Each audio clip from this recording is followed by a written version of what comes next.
So I sat down last week with a member of our community, and she asked me, as a rabbi, how do you stay present in other people's pain? How do you stay present without absorbing the pain and taking it home with you, without absorbing the pain and becoming fatigued, without experiencing compassion fatigue? So we had a great conversation, but that's for another time. The reason she was asking this question is because she had begun to volunteer as a translator with an organization that is supporting asylum seekers in New York City, asylum seekers from all over the world. And she's sitting with folks who are coming from often extremely dangerous, sometimes horrific experiences in their home countries, and they are running here. And she is often the first person that is speaking their language. So she's working with a team of lawyers and social workers, chaplains, but most of them don't speak their language. And she is someone who speaks a few different languages and is able to sit down and communicate. And her experience is one of obviously of deep compassion. And when she's sitting down with someone, there's an intimacy. Again, it's the first time of not having anyone understand you for a long period of time and coming to this country and sitting down with someone who speaks your language. And so there's a pastoral aspect to what she's doing.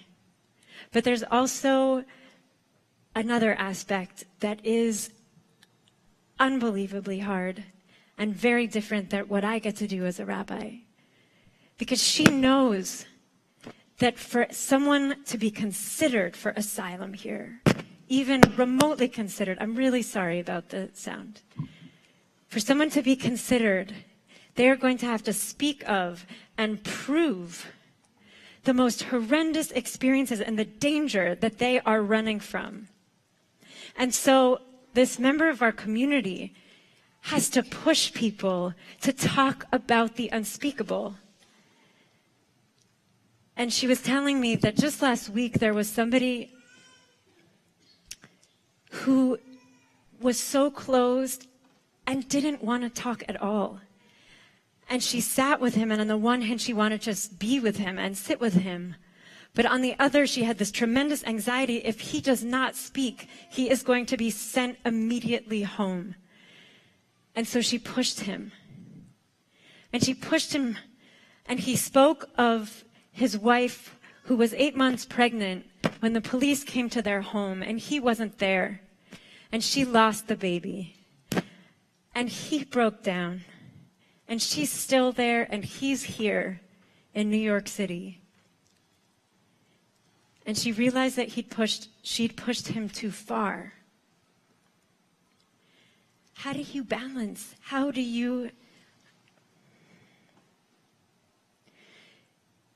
You're sitting across from a person whose life depends on you, and they have no choice but to trust you. And they're in the most vulnerable place, and you're asking them to speak the unspeakable. She described the sense of powerlessness amongst all the asylum seekers. And she spoke of the powerlessness that she experienced amongst the team that was trying to support the asylum seekers. Each of them stymied at every step of the way by a government crackdown on immigration of all stripes. The powerlessness that she described reminded me of a midrash oft quoted by Dr. Aviva Zornberg on the kind of brand of powerlessness that we suffered as a people in Egypt. The midrash describes how Israelites, adults and children, were literally built into the walls of the pyramids. People working so fast within a system so cruel that human beings were plastered into the walls and buried alive. Dr. Zornberg describes this as the metaphor for the system, When one is so powerless that you can't even imagine protesting the system, and instead you're swallowed into the system. You become the brick, the wallpaper of the system. I want to fast forward to this week's Parsha. And this week we have a robust, action-packed Parsha. We say goodbye to two of our most beloved prophets and leaders, Aaron and Miriam. But I want to laser in on one moment in the Parsha, on one teaching. You see, this week begins our countdown. We're in the home stretch towards the promised land. This 40 years of wandering, it's about to come to a close. The wilderness generation is dying out, and the younger generation is growing into its own. But to get to the promised land, standing between us and the promised land, are whole entire countries. And we need to cross through at least one of these countries to reach our future home, to leave this chaos behind of these 40 years of wandering and to get home. So what do? We knock. We knock on doors kindly. And then we beg, and then we promise, we're just going to pass through. You're not going to notice that we've even been there.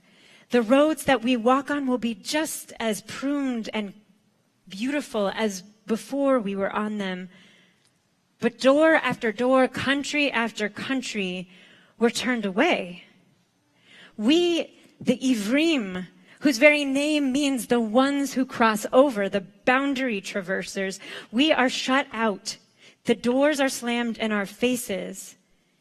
And so we become the wandering Jews. And all we hear is no. We begin this process. We begin with the first knock on the very first door with our cousins, the descendants of Esav, Edom, the Edomites from the land of red.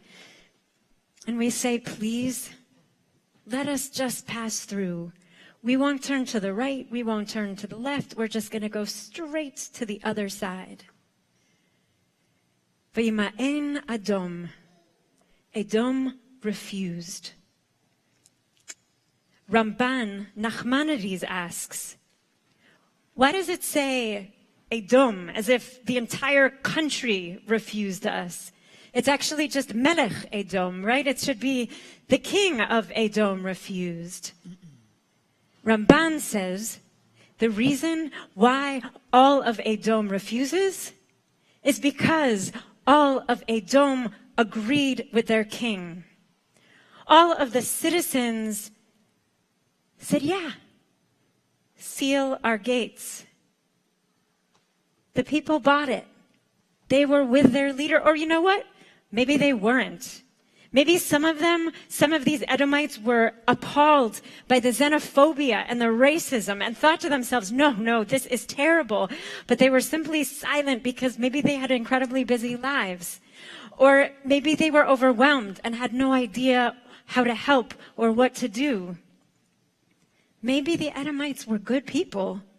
Maybe they had noble intentions, but it doesn't matter. The Edomites left not one dissenting voice on record. And so all we're left with is silence.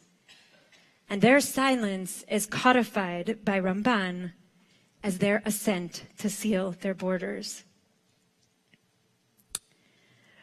The 20th century German-American rabbi Joachim Prinz famously said in the March on Washington, when I was the rabbi of the Jewish community in Berlin under the Hitler regime, I learned many things.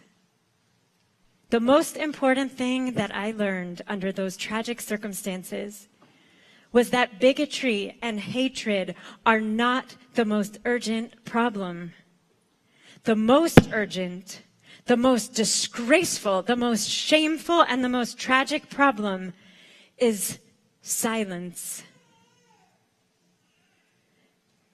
So it's time for us to speak out, to let her rip, as my mother would say. And I think we need to hear ourselves say it out loud. So if you will call after me, and this is not normal for me, so it might not be normal for you, but I invite you to try it, to say after me, I will not be silent.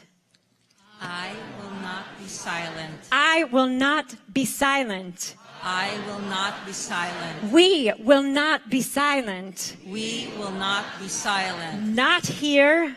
Not here. Not now. Not now. Not in our name. Not in our name. Amen. For those of us who are new to using our voices this way, there are also guides. Friends and colleagues at Highest, at Trua, at Bend the Arc, at Pico, they have pointed us to concrete action steps and how to support organizations that are working on the ground. Many of us have received emails from different networks and listservs. Open them. I don't know if you, one thing that was tremendous was a group of friends who started, there was one on Facebook, but for those of us who aren't on, a lot on Facebook, they opened a charge to the Jewish community. They chose 4 different organizations. They put a form online. They said, donate more than you feel you can. Go beyond what you feel is your means. And they raised with an initial goal of something like $11,000. I think they're at $86,000 right now within a small Jewish community. So I want to encourage you, go online, read, take a step, use your voice in a way that feels beyond what you've done before, what feels comfortable. Join with Bend the Arc, who has put out a call that says we are in a state of moral emergency. This is an emergency. Some of us showed up at midnight on Thursday at LaGuardia to greet immigrant children shuttled to New York for detention. When we learned this week that we had detention centers for children in New York City, in our city. So many people showed up at LaGuardia at midnight to say to these children being shuttled here, you are not alone. And we are standing here and we're going to make sure the world is watching what is happening right now. Last night, many of us stood in the shadow of ICE headquarters in New York City with hundreds of Jews across denominations and political leanings. We prayed, we called BS, we sang with the most horrible sound system, and we pledged our next steps. So next steps. There's a rally next Saturday. It is Shabbat, June 30th, after services. We will walk together. There is a mission to San Diego next week on July 2nd for clergy and for lay leaders to head en masse and to be there at the border, July 2nd. If you go onto Trua's website, you can learn more about it after Shabbat. Because we in the Jewish community will not be like the silent Edomites. We will not Edom like Edom. Edomites who were silenced into agreement or complacency by a morally bankrupt, red-faced king. And Edom means red, after all. We will not default to silence. I heard from a teacher, Rabbi Shai Held, this week, from his teacher and friend, Richard Primus, a law professor at the University of Michigan. And he wrote, ever wonder what you would do if your government was praising brutal dictators and ripping children away from parents who are among the most powerless and vulnerable people in the country? You're doing it now. We're doing it now. So we will not be silent. We will not be silent. We will not be silent. We will not be silent. Not now. Not now. Not here. Not here. Not in our name. Not in our name. Please rise.